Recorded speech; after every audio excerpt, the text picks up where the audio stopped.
Hello and welcome back to your very own channel Gyan Chowk. We are back with another topic to the series of Introduction to Economics. So if you remember, the last class we discussed about demand, the determinants of demand, the law of demand and so on. In today's video we'll talk about supply. What is supply, determinants of supply, and equilibriums. Okay, so don't get confused right now. First we'll start with supply. So supply is various quantity of a commodity which a firm is willing to sell at each possible price. Willing to sell at each possible price. So on the right hand side you can see a diagram of supply. You can see price mentioned here and the quantity supplied mentioned here. And this curve shows the price and supply relationship. So it is very simple. At each price there is a different supply. So P1, P2, P3 is the, let's say P1 is the least price and P3 is the highest price. And according to that, P1, the demand is the smallest in quantity and it is highest at P3. Okay, the highest quantity demanded. So, and this is what the law of demand supply says. It states that quantity supplied of a commodity increases with the increase in its price and vice versa, which means that the quantity will reduce if the price will reduce, other things being constant. This means that we are not considering other things, ceteris paribus, that is other things being constant. So law of supply states that quantity supplied of a commodity increases with the increase in price and vice versa. So as the price will increase, the quantity supply will also increase. Now let's talk about determinants of supply. The first determinant of supply is price. So if price increases, the supply also increases, which we saw in the law of supply or in that diagram. Now note a very important thing, that if with the increase in price the supply is also increasing, it is assumed that the profit margin of the firm is also increasing. Okay, so this is assumed. So please remember this relation, that if the price of a particular commodity is increasing and also the supply is increasing at the same time, it is assumed that the profit margin of the firm is also increasing. Second determinant is cost of production. So if cost of production will increase, the supply will reduce. Why? Because things may get costlier for the firm and they can find it hard to produce the same amount of production, because with a limited capital only a certain amount of goods can be produced by firms, and if there is increase in cost of production they may find it hard to increase their supply, hence the supply will reduce. Increase in taxes, this also leads to decrease in supply. Why? Because point number 3 will again is connected to point number 2. Increase in taxes means increase in cost of production or increase in the cost of the product overall. Fourth determinant is technology upgradation. It leads to increase in supply. So very simple, the point is self-explanatory in itself. Whenever there is technology upgradation, it leads to increase in supply. Okay, so better technology, better production, more production. Fifth determinant is goal of the firm. So there are two type of firms, which one firm is, let's say its goal is profit maximization.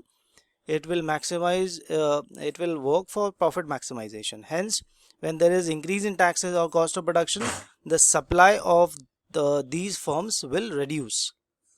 Okay, while there are firms which target sales maximization.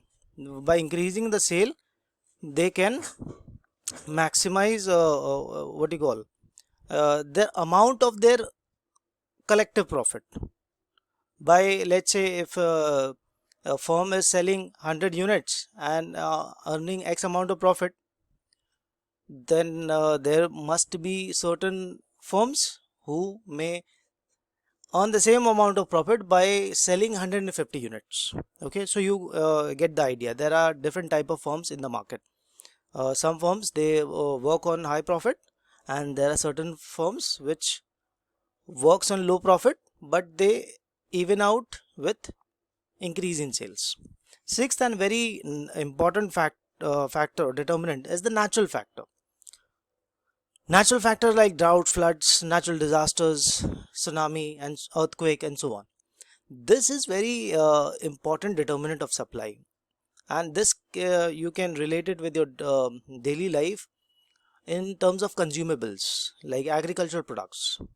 So wherever there is natural disaster like floods, droughts, there is shortage or crop failure, hence due to that there is a shortage, and due to shortage you will see the price of those commodity they shoot up. Why? Because the demand is same, these are consumables and hence needed by every household on a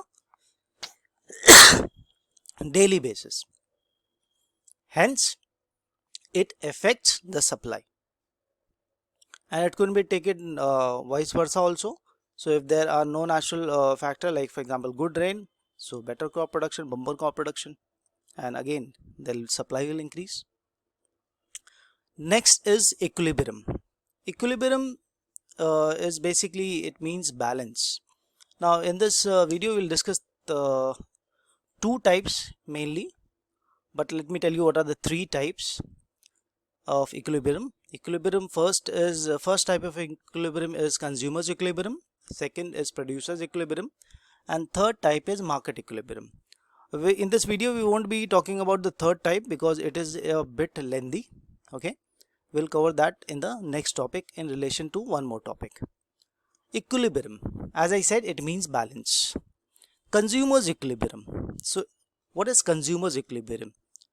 So first let me read. It is a situation in which consumer spends his or her given income in such a way that provides him or her maximum possible satisfaction. Okay, so for example, let's say if there's a person who's earning 10,000 a month as a salary, or at the same time there's a person who earns, let's say, in lakhs, but both of them is surviving within the society. How? The answer to that is consumers equilibrium. Okay, both of them, they spend their income in such a way that provides them maximum possible satisfaction, as simple as that.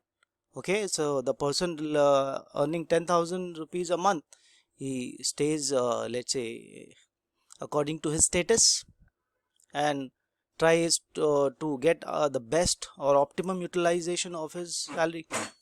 Second is producers equilibrium. It is the situation in which the firm produces that level of output which maximizes its profit.